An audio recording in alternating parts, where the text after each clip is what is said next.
In the dawn age of Westeros, before the coming of man and the raising of castles and cities, there were only the children of the forest.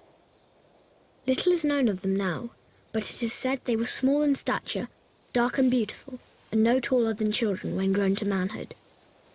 They lived in the depths of the forests in hidden villages, crannogs and caves.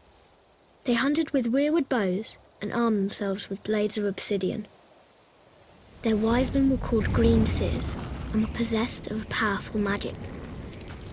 They worshipped nameless, faceless gods of the forest, stream and stone.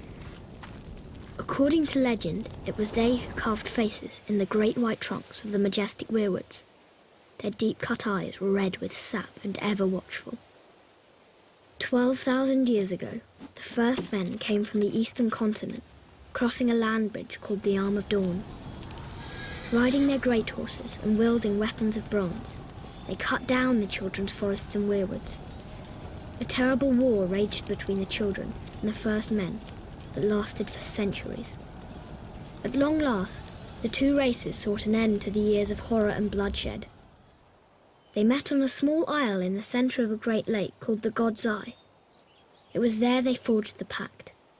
The first men would be granted dominion over the coastland, the mountains, the high plains and the bogs, but the deep forest would forever belong to the children, and no weirwood tree would ever again fall to man's axe. To seal the pact before the gods, the children carved a face in every weirwood tree on the island, which came to be known as the Isle of Faces. But the pact could not withstand the coming of the Andals, a race of tall, fair-haired warriors. They attacked with fire and weapons of steel, slaughtering the children of the forest wherever they could find them, burning out their weirwood groves, hacking away at the faces of the old gods, and spreading their own religion through the land.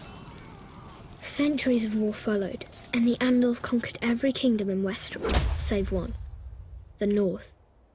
The kings of winter were able to withstand the Andal invasion, and descendants of the first men dwell there to this day, and continue to worship the old gods. As for the children of the forest, those who survived the slaughter were said to have fled far north and have not been seen again. Most assume they're long dead, and some don't believe they ever existed. They live on only through song and legend, and in the faces of the weirwood trees.